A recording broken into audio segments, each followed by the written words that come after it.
Hello YouTube, this is Morgan Airspeed Prime here with my next Legend of Korra Book 4 Balance episode review. This one's going to be for K402 Korra Alone, second episode of the season. And yeah, before I start with the review, I just want to give some brief thoughts on the New York Comic Con panel. Just because I don't think there was enough information specifically given out from the panel to devote a whole news report to it. Maybe after all of New York Comic Con is done, I'll do that. But just the panel itself, there's only a few things I want to mention. First and foremost, a little bit of a misconception. I think a lot of people are kind of reporting that I wouldn't really consider true. Is just that that Mike and Brian, towards the end of the panel, basically just talked about their 12 years working on Avatar and Korra and stuff like that. And people were making it out as if they basically said that this was the end of Avatar on TV, full stop, when in fact they didn't say that. They didn't even say anything in any way like that. They didn't really mention the word end. They didn't really mention TV.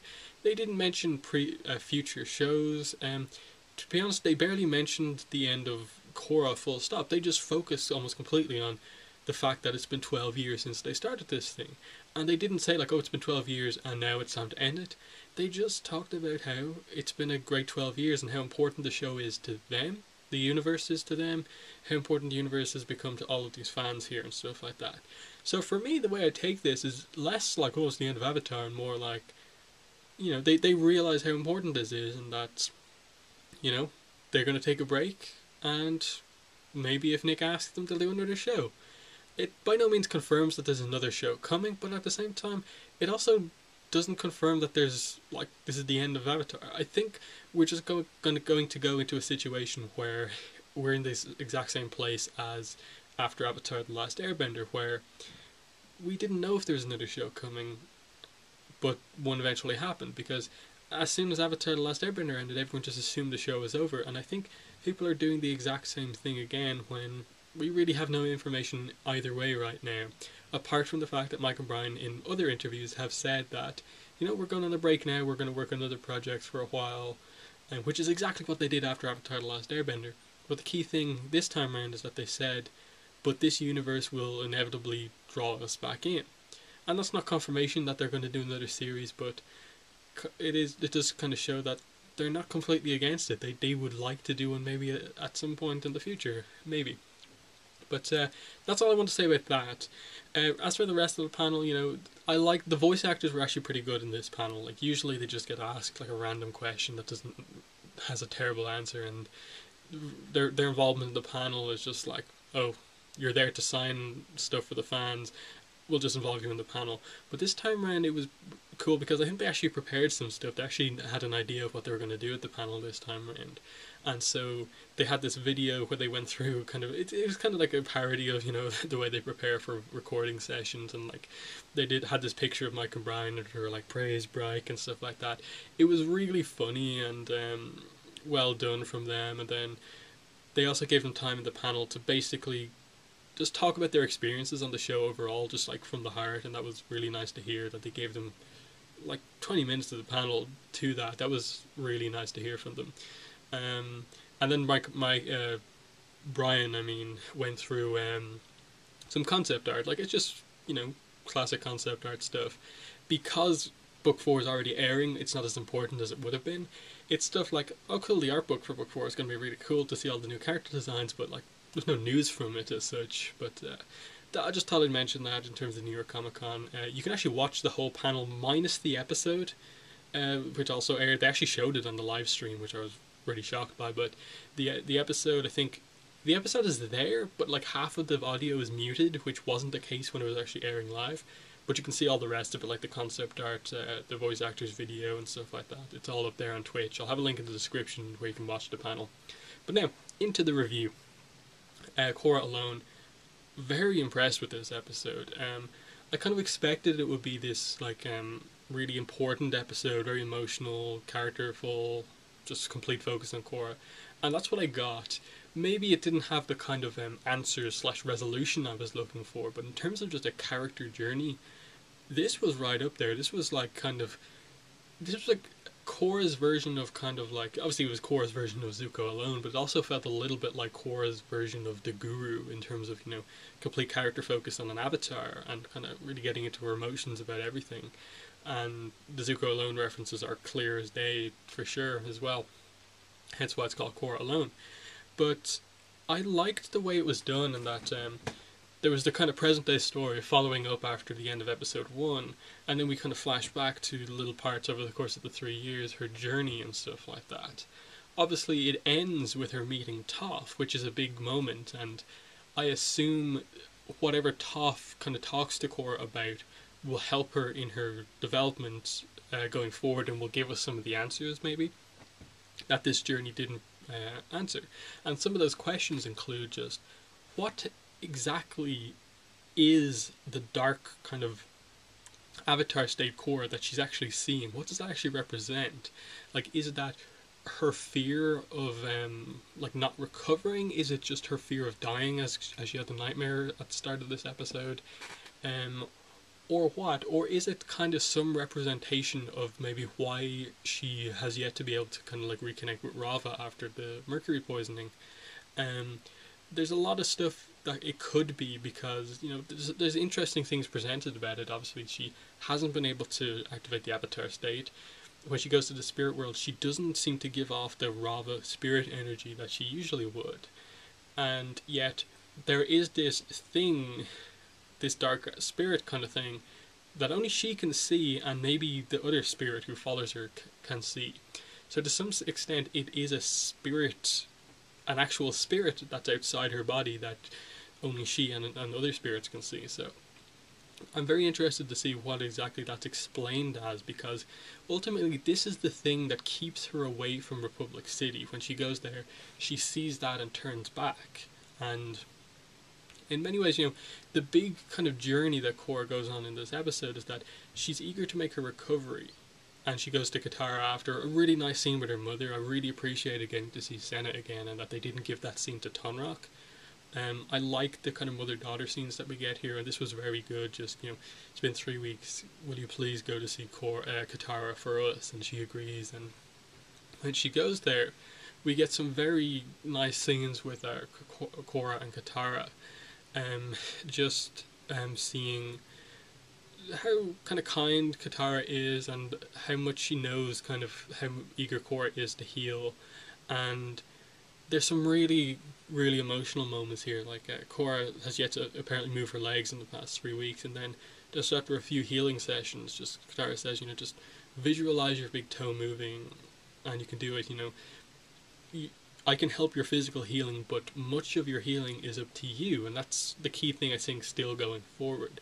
A lot of her mental healing, which I think is the only thing that still needs to be healed, apart from maybe some spiritual stuff as well, is going to be all about Korra going forward. But going back to that scene, the way Janet Varney did the kind of excitement and how just amazed Korra was when her big toe moved really shows how eager she was to recover, because after like 6 months she says she can't walk, and then you get that scene where it is really emotional still, and just the way they show this seems very realistic, and that she's struggling, and it's these kind of big emotional kind of things, like you walk over to Naga and you see the kind of emotion from Naga watching Korra walking over, and it's the hug.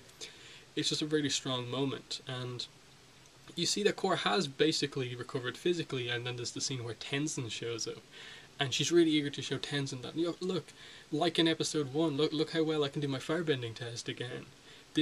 I beat these guys, and then I went to see you, and then it's pretty interesting that she thinks she's fully healed and wants to showcase this to Tenzin by basically showing him this fight again. And they basically go through the same sequence all over again. But when it comes to that moment of, Korra diving through the flames like she did before, she kind of goes to do it, but then, she gets the flash in her mind that, I nearly died, and then kind of loses it in the fight. And that continues over the course of the whole episode.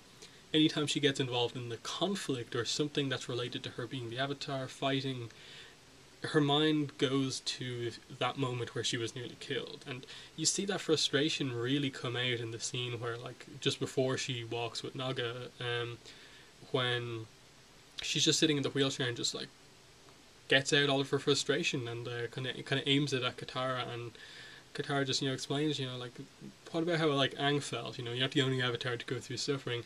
What about Aang when he lost his people? And it kind of puts it into perspective for kind of Korra, and that other people have been through this. Aang remains strong. You can do this too, and she does. But then, like as time goes on, you see her kind of decide that I need to being in the action. I need to go back to Republic City to heal, be around my friends. That's a key point. And like on her way to Republic City, she stops off at this island. And this is an interesting scene because she goes to the place where the guy's clearly a fan of the Avatar, and he has a picture of Aang doing the whole spinny thing with the marbles, but he's doing it with the food that he's eating, and then he takes a picture of Korra, and then there's some robbers stealing stuff from this person, and Korra obviously is there in her Avatar clothes, and they all have just assumed that she's going to go solve this, but the same thing happens again, in that she goes to take out the robbers, but hesitates because of what she kind of flashes back to the vision of kind of what happened to her. And after this, she then tries to go to Republic City, but sees the vision of herself in the Avatar state, basically the dark Avatar vision for the first time, and turns back. And this kind of shows that maybe something about her being afraid, because it only shows up after this moment. And then after that, what she decides to do is this is when she gets rid of all the stuff that kind of shows her kind of visually as the Avatar. That gets rid of the ponytail, the classic hairstyle for her, gets rid of the kind of armband and stuff like that that represents her, and puts on the Earth Kingdom clothing. Because I think a lot of people suspected, including myself, after episode 1, was what happened with Korra was when she says, I wouldn't know, it's maybe that she doesn't want to be the Avatar anymore, that she's seen how the world has moved on without her, and she just doesn't know what the world needs as Avatar anymore, and has kind of just given up on that role. When in fact it's sort of like that, but different, in that the reason she's kind of put her role as the Avatar to the side and is kind of taking on this new identity in a way, going undercover, is because she wants to be the Avatar. But in her mind, she hasn't healed enough to where she's actually going to be able to do stuff expected of the Avatar. So she doesn't want to go into a town and see a robber and just be expected to solve this situation, because she almost doesn't have enough faith in herself to actually be as good as she once was. So she's just going around as a normal person, where she won't be just asked to involve herself in all of this stuff. But the key point is that as soon as she does this, the first thing that she does in her new outfit undercover is she goes into the spirit portal and goes into the Tree of Time to try and reconnect with Ravo. And like, this was an important scene just to show what I just said, that it's not that she's given up her role as the Avatar, she wants that badly. She, like she says earlier on in the episode, like, more than anything I want that to, recover. And she goes to the Tree of Time, the spirits try and help her, and it's at this moment she makes the decision to kind of go it alone, that she doesn't want the help of the spirits, and just leaves. And you see her travelling across the world. There's an icy area. She sees the vision of the dark Avatar spirit. She goes to this place with lava everywhere, and magma, volcano, sees the dark spirit there. And eventually she's drawn to the earth rumble place, the ring, earthbending kind of fight in the ring. And she gets in there because she wants to fight, and then we see what Korra actually sees in that fight. We just get that scene kind of repeated again, but Korra's not fighting that girl. What Korra is fighting is that she considers her opponent to be that representation of the Avatar that she's seeing, and she still loses.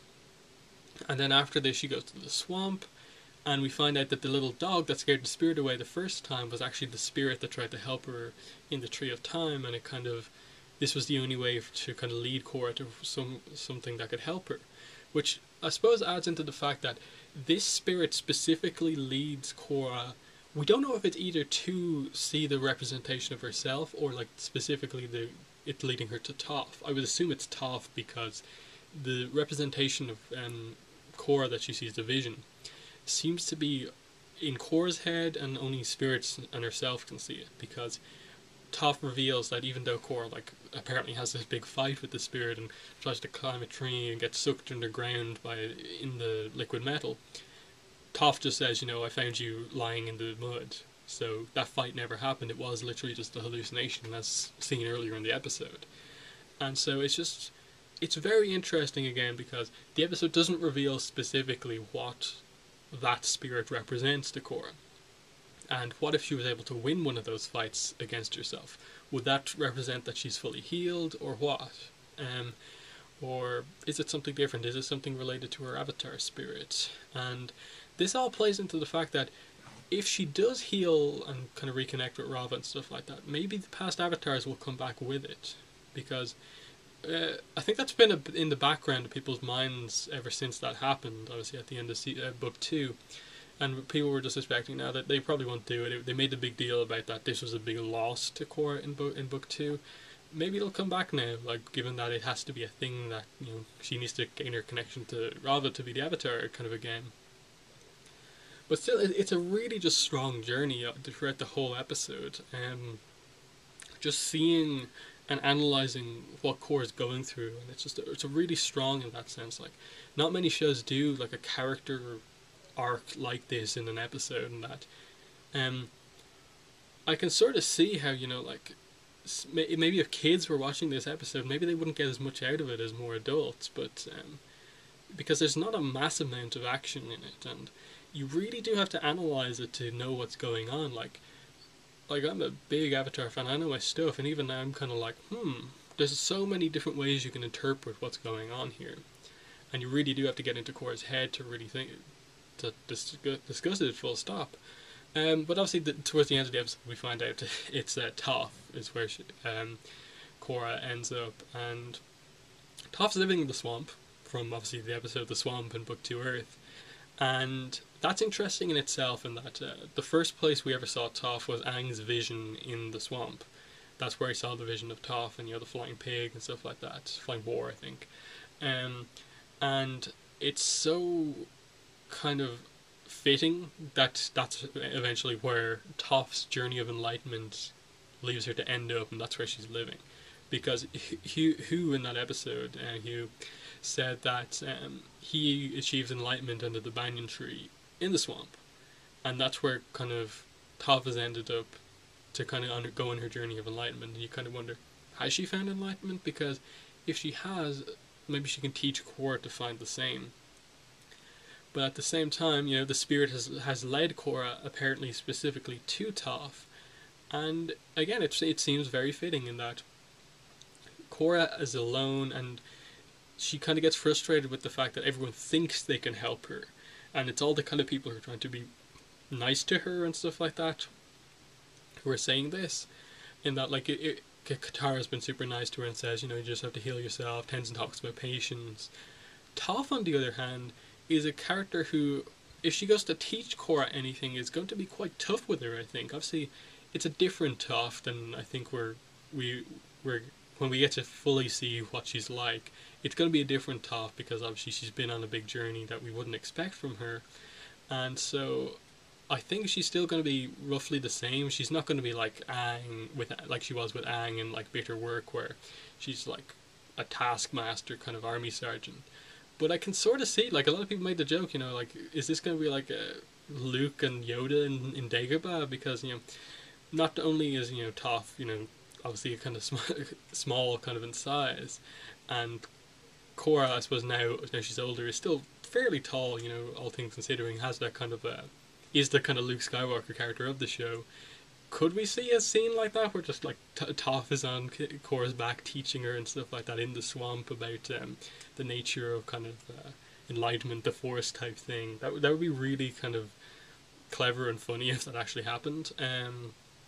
But yeah, it's just going to be fascinating to see what Toph is like, because not only do we now have Korra's kind of what's going on with Korra, you know, find out about like what does that spirit represent, how's Toph going to help Korra, but also are we going to get some of Toph's story and find out how she ended up where she is as well? Because I assume Korra meeting Toph for the first time effectively, maybe, is going to be something big, and like it's maybe going to distract Korra from her own problems and be just like, whoa, where have you been all this time? Why on earth are you living in the swamp?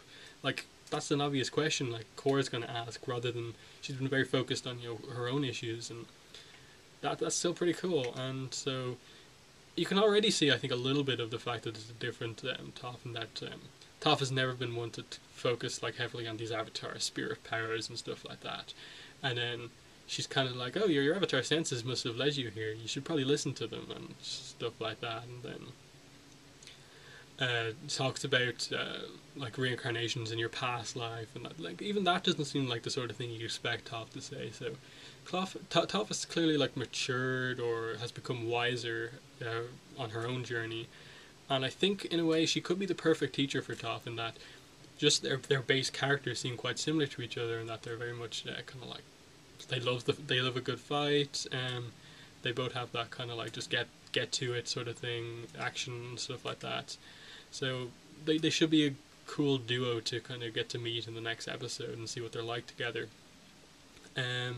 But yeah, other points throughout the episode were the scenes with the letters were very interesting. That I like that the voice actors for the characters actually read out the letters rather than like just showing us on camera, like, and having us read them off, or Korra read them out. That was pretty cool. And that maybe added to it just the fact that she's hearing about all her friends and how their lives are moving on without her.